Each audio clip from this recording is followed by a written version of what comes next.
जय हिंद बच्चों, नमस्कार। मैं हूं अमन शर्मा और आप सभी का मैथ्स एनालिसिस में स्वागत है। इस वीडियो में हम लोग पढ़ने वाले हैं class 10th NCERT some applications of trigonometry से एग्जाम्पल नंबर 3 है। आइए समझे एग्जाम्पल नंबर 3 को। एग्जाम्पल नंबर 3 में क्या है, ध्यान से सुने।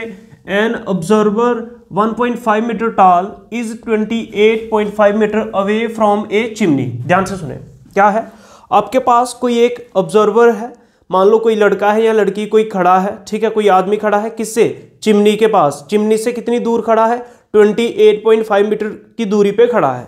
क्या मतलब हुआ इसका, ध्यान से देखो।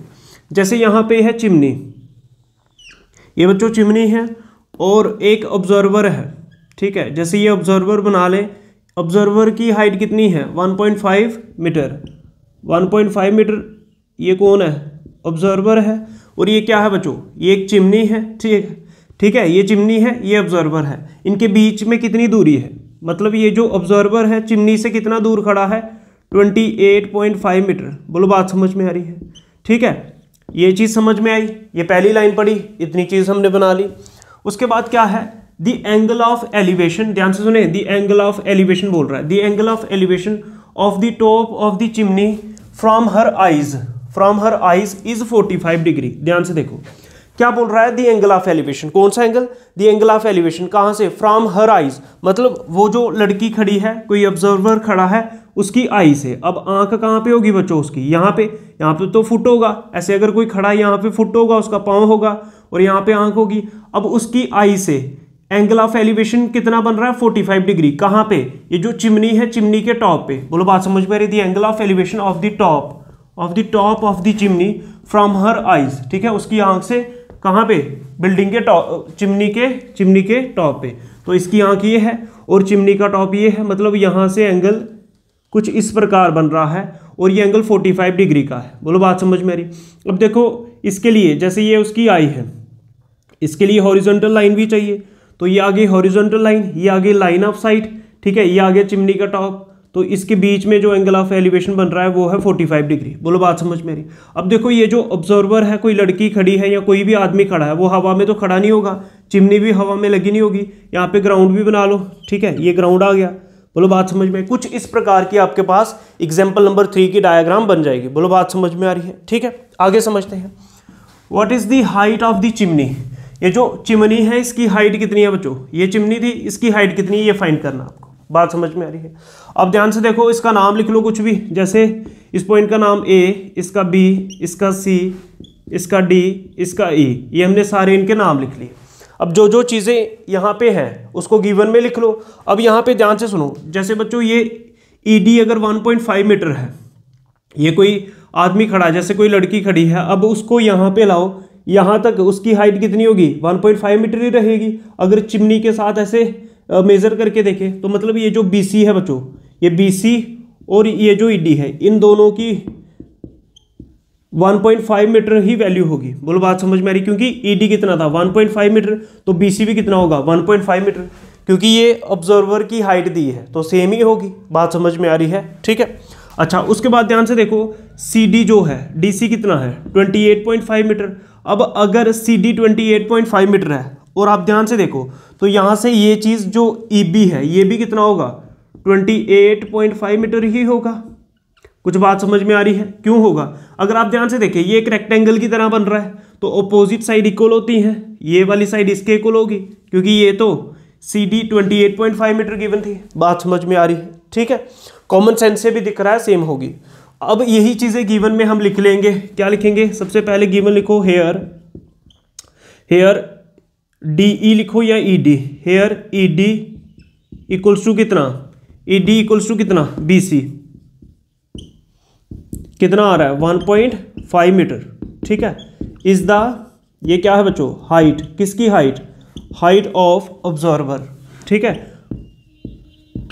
बात समझ में आ रही है, जो ऑब्जर्वर दिया है हमें उसकी हाइट दी है 1.5 मीटर, ये लिख लिया।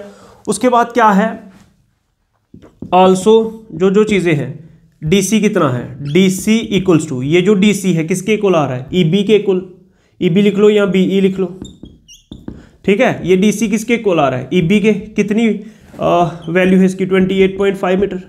बात समझ में आ रही है। उसके बाद ये एंगल 45 डिग्री है, इसको लिख लो AEB, angle AEB equals to कितना 45 डिग्री। ये क्या है, is the angle of elevation. जो क्वेश्चन में गिवन है वो सारा लिखते जाओ। उसके बाद ये जो AC है ये क्या है, यही हाइट है चिमनी की, यही चिमनी की हाइट आपको फाइंड करनी है। Let AC is the height of chimney.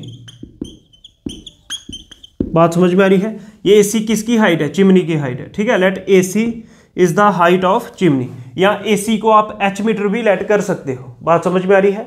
AC को क्या लेट कर सकते हो, H मीटर, वो भी सही है। नहीं भी करोगे, सामने दिख रहा है AC किसकी हाइट है, चिमनी की। अब ध्यान से देखो मैं क्या कर सकता हूं। अब AC की वैल्यू कैसे आएगी, ध्यान से देखो। AC कैसे आएगा, AC आएगा AB प्लस BC के, AB प्लस BC के इक्वल। अब AB तो मेरे पास नहीं है बच्चों, AB मेरे को फाइंड करना पड़ेगा। BC तो मेरे पास है, मतलब अगर किसी तरह से मैं AB फाइंड कर लूँ तो मैं AB प्लस BC करके पूरा AC फाइंड कर सकता हूँ और पूरा AC चिमनी की हाइट आ जाएगी। बात समझ में आ रही है, ठीक है। तो अब इसके लिए क्या करेंगे, ध्यान से देखो। ये हॉरिजॉन्टल लाइन थी, ये वर्टिकल है, तो यहाँ पे एंगल 90 डिग्री का बनेगा। अब ध्यान से देखो, यहाँ पे 40 डिग्री, सॉरी यहाँ पे एंगल 45 डिग्री आ रहा है। 45 डिग्री मतलब एंगल की नीचे वाली साइड बेस, और ये परपेंडिकुलर है, ये परपेंडिकुलर, और ये बेस, ये हाइपोटेन्यूज। अब मेरे पास बेस गिवन है और परपेंडिकुलर मेरे को फाइंड करना है। तो इस ट्राइंगल के अंदर मेरे को क्या गिवन है, बेस गिवन है, क्या फाइंड करना है, परपेंडिकुलर फाइंड करना है। तो मैं tan थीटा लगा सकता हूँ। बात समझ में आ रही है, क्योंकि आपने ये तो पढ़ा ही होगा, पंडित बद्री प्रसाद हर हर बोले सोना चांदी तोले। tan के केस में परपेंडिकुलर और बेस आता है, किसके केस में, परपेंडिकुलर और बेस किस में आ रहा है, tan में, तो tan थीटा लगेगा, क्योंकि परपेंडिकुलर मेरे को फाइंड करना है और बेस मेरे को गिवन है। तो इस ट्राइंगल में tan थीटा को यूज करेंगे। क्या लिखेंगे, in right triangle. Right triangle कौन सा है, ABE। In right triangle ABE क्या लिखेंगे, tan थीटा। थीटा कितना बच्चों, 45 degree. tan theta equals to क्या फार्मूला होता है tan का, बोलो, परपेंडिकुलर अपॉन बेस। अब बच्चों परपेंडिकुलर कौन है यहाँ पे, AB अपॉन बेस। बेस क्या है, BE या EB लिखो, एक ही चीज़ है बच्चों। tan 45 डिग्री पे 1 होता है, इक्वल्स टू AB। अब AB तो मेरे को फाइंड करना है, तो AB की जगह AB लिखेंगे अपॉन EB। EB कितना बच्चों, 28.5 मीटर। कितना है, 28.5 मीटर। अब 28.5 यहाँ पे डिवाइड में है, तो 1 के साथ मल्टीप्लाई हो जाएगा। जब 1 इंटू 28.5 करोगे तो क्या आएगा, 28.5 मीटर इक्वल्स टू AB। तो मतलब सीधा करके लिख लो, और AB कितना आ गया, 28.5 मीटर, और यही मेरे को फाइंड करना था।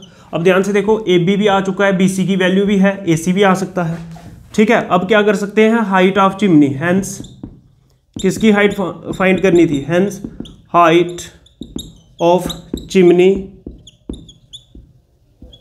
ठीक है।